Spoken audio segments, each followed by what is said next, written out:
For years, I had dreamed of settling into a peaceful suburban neighborhood, one where I could escape the constant noise and stress of city life. I imagined waking up to the gentle chirping of birds, taking leisurely strolls through tree-lined streets, and having friendly conversations with neighbors over backyard fences. When I finally found what seemed like the perfect house in a well-manicured community, I was ecstatic. The house itself was a charming two-story structure with a neatly trimmed lawn, a spacious backyard, and a driveway that could fit 2 cars. More importantly, the neighborhood was quiet and seemed to be filled with friendly, respectable people. There was a homeowners association, HOA, in place, but I had heard good things about it. The idea of having some basic community rules to maintain property values seemed reasonable to me. After all, who wouldn't want a well-kept neighborhood? However, I quickly realized that suburban living was not going to be the peaceful retreat I had envisioned. Instead, it became the setting of an ongoing battle, a war waged by one tyrannical woman who ruled the HOA with an iron fist. Her name was Karen, and she made it her life's mission to enforce rules in ways that benefited her while making life miserable for others. At first, my interactions with Karen were limited. She was one of those neighbors who always seemed to be watching, scrutinizing every move I made as if I were a threat to the neighborhood's pristine reputation. I didn't pay much attention to it at first, assuming she was just someone who took her HOA duties seriously. But soon, I began to notice patterns that made it clear she was selectively enforcing the rules. For instance, she constantly berated other homeowners about the placement of their garbage bins, yet her own would often sit on the curb for days.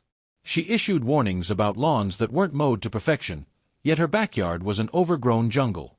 And she seemed to have a personal vendetta against any homeowner who dared to question her authority. I experienced her wrath firsthand when she decided to target my hedges. My front yard had a beautiful row of shrubs that I had carefully trimmed and nurtured since moving in. They were a personal point of pride, giving my home a touch of natural beauty while also serving as a boundary between my property and the sidewalk. But Karen, for reasons only she knew, seemed to have an issue with them. The first time it happened, I thought it was an accident. I stepped outside one morning to find that part of my hedge had been crushed, the leaves and branches broken and scattered. There were tire tracks leading directly into the damaged area, and it didn't take a detective to figure out that someone had driven over them. I considered the possibility that a careless driver had miscalculated a turn or that it was an unfortunate mistake. But when it happened again just days later, I started paying closer attention. My neighbor, an older gentleman named Mr. Thompson, who had lived in the neighborhood for decades, noticed my frustration and approached me one afternoon. "It's Karen," he said with a knowing nod. "She does this to people she doesn't like." I was dumbfounded. "She drives over my hedges on purpose." "Oh, absolutely. She's been doing stuff like this for years. But she's careful. Never enough damage to get into serious trouble, just enough to make your life difficult." That was the moment I realized I wasn't dealing with an ordinary HOA president. I was dealing with a power-hungry bully. And I wasn't about to let her get away with it. Believing in common decency, I decided to address the situation directly with Karen. One afternoon, I saw her walking her tiny yappy dog past my house and took the opportunity to confront her in a calm and friendly manner.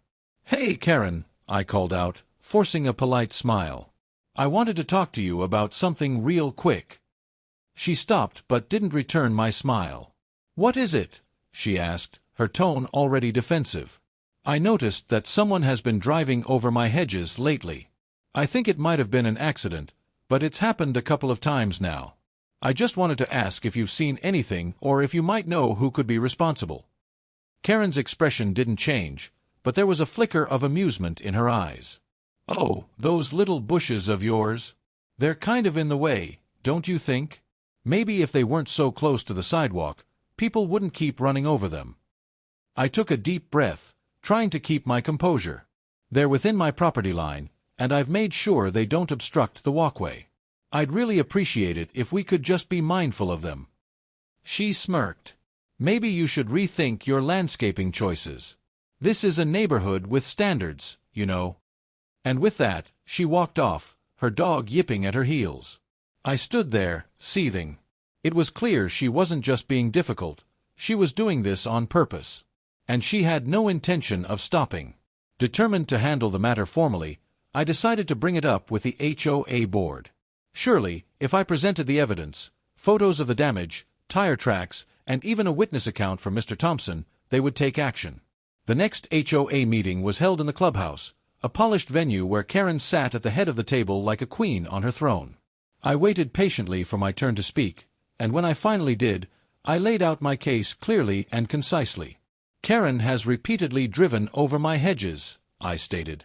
I have photographic evidence, and I'd like to request that she be held accountable for the damage.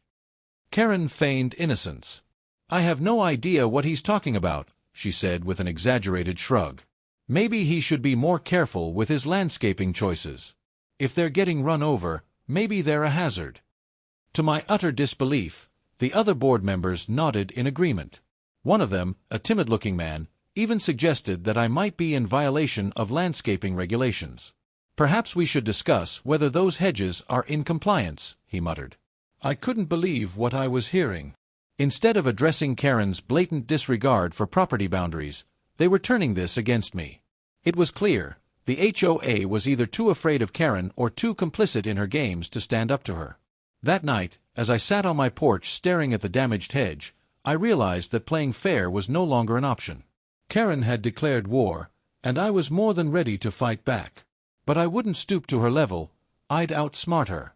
And when I was done, she wouldn't see it coming. As the battle against the monstrous beings raged on, Adiffier began to feel an unfamiliar sensation coursing through his veins. It was a surge of energy unlike anything he had ever experienced before. The sword in his hand responded to this newfound force, its blade glowing with an ethereal light. He felt his senses sharpen, his strength multiply, and his wounds begin to heal rapidly. It was as if something dormant within him had finally awakened. He glanced at the mysterious mark on his palm. It was pulsating with a golden radiance. The amulet the sage had given him suddenly felt warm against his chest, and a voice echoed in his mind. You are more than what you believe yourself to be. Embrace your destiny. Realizing that he could no longer hold back, Adiffier tightened his grip on his sword and unleashed a devastating slash that cut through multiple enemies at once. The tide of battle shifted in his favor as the villagers and warriors rallied behind him, inspired by his sudden surge in strength. The leader of the monstrous horde, a towering beast with eyes like burning embers, growled in frustration and charged at him.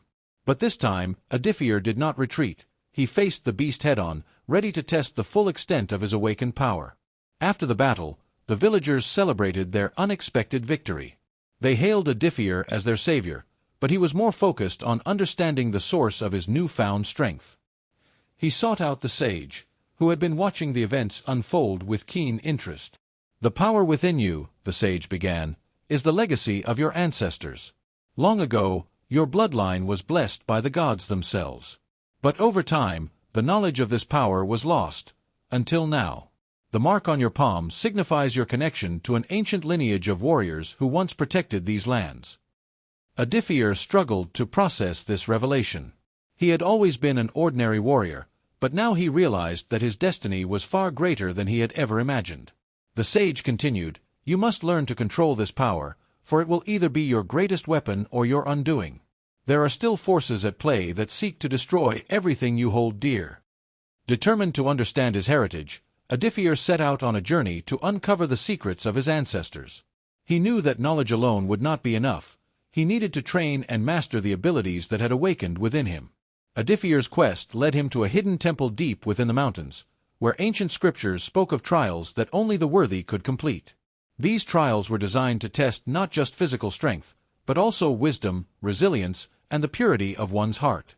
The first trial was a test of endurance.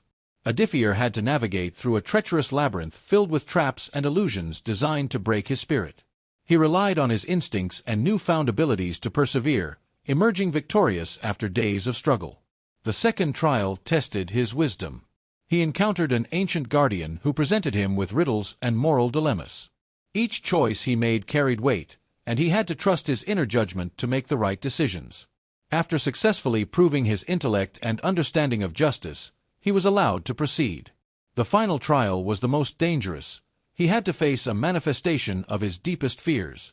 Shadows of his past mistakes, doubts, and insecurities took form, taunting him and attempting to break his resolve. But Adiffier, remembering the wisdom of the sage and the support of his loved ones, stood firm. With a powerful cry, he banished the darkness and emerged from the trial stronger than ever before. At the heart of the temple, he discovered an ancient relic, a gauntlet imbued with divine energy, meant only for those who had passed the trials. As he donned it, the relic resonated with his mark, amplifying his power and solidifying his role as the chosen protector. As Edifier completed his training, news reached him of a great calamity approaching. A dark force, more powerful than anything he had ever faced, was amassing in the shadows. The same monstrous entities that had attacked the village were but a fraction of this malevolent army's true might. Reports spoke of entire cities falling overnight, swallowed by an eerie darkness that left no survivors. Edifier knew that this was the true battle he had been preparing for. He could not face it alone. He needed allies, warriors willing to stand against the encroaching darkness. Returning to his village, he called upon those who had fought by his side. He sought out old allies and new, forging a brotherhood of warriors bound by a singular purpose. Together, they trained, strategized, and prepared for the inevitable war that lay ahead. As they made their final preparations, Edifier stood atop a cliff, gazing into the horizon. The winds carried the whispers of an ancient prophecy, one that spoke of a warrior who would either bring salvation or doom. He knew the choices he made in the coming days would determine the fate of the world. The day of reckoning arrived. The dark army, led by a malevolent warlord cloaked in shadows, descended upon the land. The sky darkened, the earth trembled, and the air was thick with the scent of impending doom. Edifier and his allies stood at the front lines, their weapons gleaming under the stormy sky. A battle unlike any other erupted, shaking the heavens and the earth alike. Clashes of steel, roars of monstrous beings, and cries of defiance filled the battlefield. Amidst the chaos, Edifier confronted the warlord, their swords clashing with an intensity that sent shockwaves through the land. It was not just a battle of strength, but of will and destiny. The warlord, recognizing Edifier's power, sought to corrupt him, whispering temptations of ultimate power and dominion. But Edifier, remembering the wisdom he had gained and the love he had for his people, resisted. With one final decisive strike, he unleashed the full power of his lineage, piercing through the darkness and striking at the heart of evil itself. As the warlord fell, the dark army crumbled. Light returned to the land, and the battle was won. Yet, Edifier knew that this was not the end. Evil would always find a way to rise again. But for now, he had fulfilled his destiny and ensured peace for future generations. And so, the legend of Edifier, the chosen warrior, would be passed down through the ages, inspiring those who dared to stand against darkness, no matter how overwhelming it seemed. As Edifier continued his journey, he understood that true leadership and success required an unyielding commitment to self-improvement. He dedicated himself to lifelong learning, attending seminars, reading books, and engaging in meaningful discussions with thought leaders in his industry. The hunger for knowledge drove him forward, and he implemented new strategies to optimize his workflow and enhance his leadership skills. Despite his accomplishments, Edifier never allowed complacency to take root. He sought feedback from his peers and subordinates, valuing constructive criticism as a means of refining his approach. Through continuous self-improvement, he not only advanced his career but also inspired those around him to strive for greatness. Realizing that success was never a solo endeavor, Edifier turned his focus to team building. He identified potential leaders within his organization and mentored them, providing guidance and opportunities for growth. Through training programs, workshops, and one-on-one coaching, he nurtured a culture of excellence and innovation. Edifier believed in leading by example, demonstrating qualities such as integrity, perseverance, and empathy. His team members admired his authenticity, which created a strong sense of loyalty and trust. By fostering collaboration and empowering his team, he transformed his organization into a powerhouse of efficiency and creativity. Despite his many successes, Edifier knew that failure was an inevitable part of any ambitious journey. Instead of fearing setbacks, he embraced them as learning experiences. One particular failure, a failed product launch, taught him invaluable lessons about market research and consumer behavior. Instead of succumbing to discouragement, Edifier and his team analyzed what went wrong and made the necessary adjustments. They refined their strategies and, with a renewed sense of purpose, launched a new and improved version of the product. This time, it was a resounding success.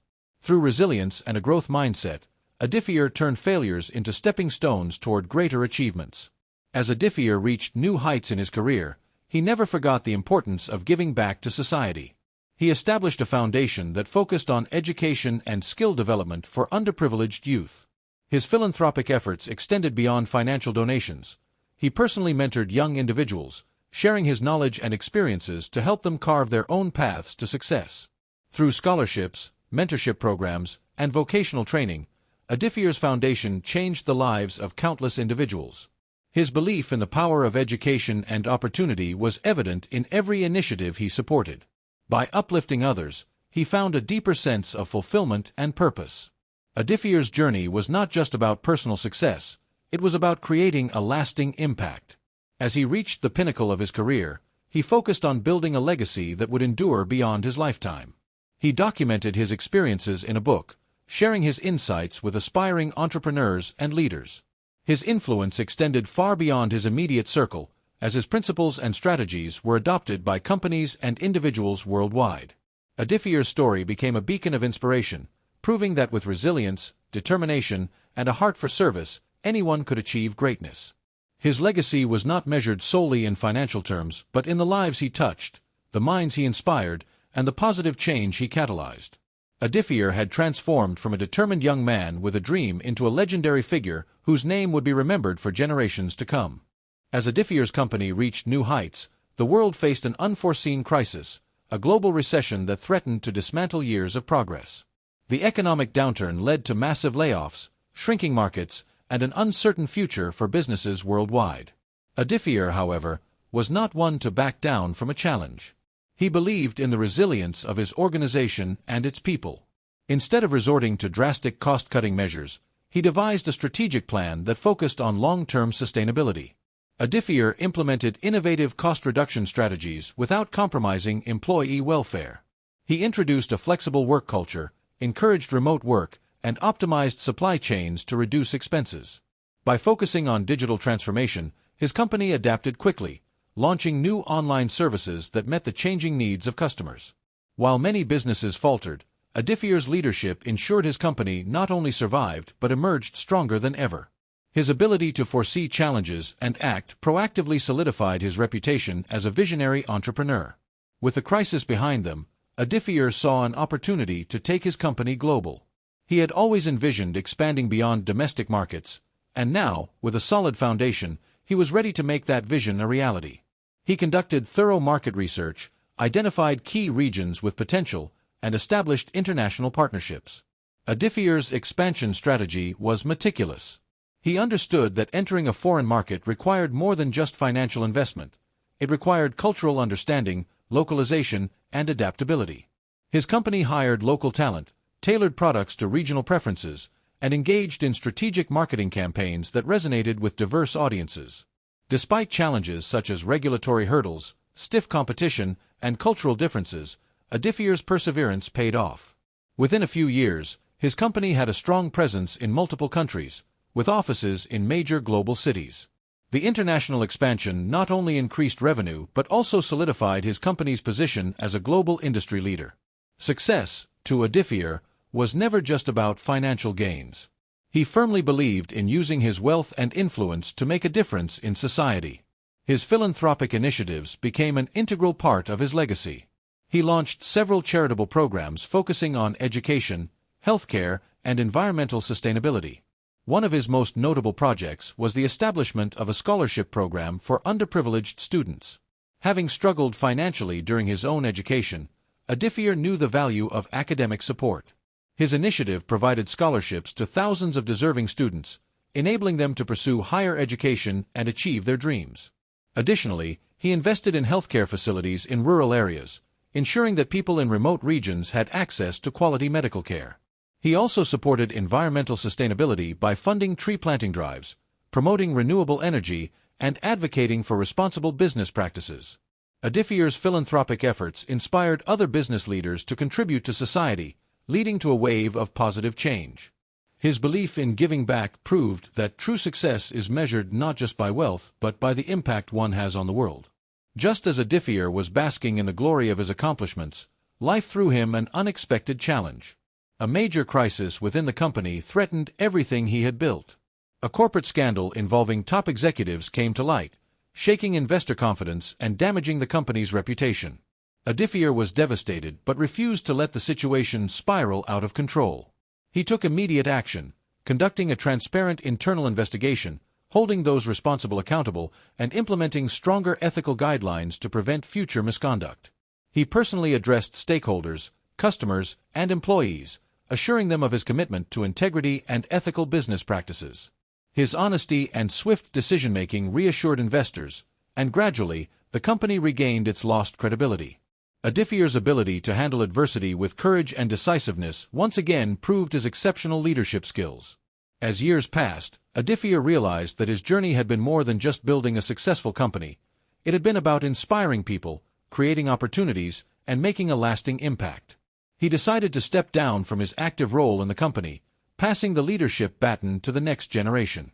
Odifier dedicated his later years to mentorship, guiding young entrepreneurs, and sharing his knowledge through books and public speaking. His life story became an inspiration for aspiring business leaders, demonstrating that resilience, hard work, and ethical values could lead to unparalleled success.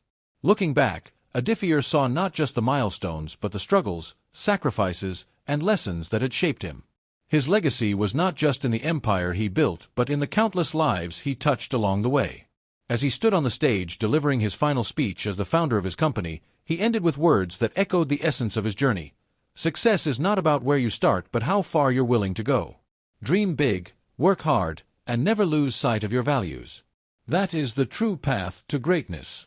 With a standing ovation, Odifier stepped off the stage, knowing that his journey had come full circle, one that would be remembered for generations to come.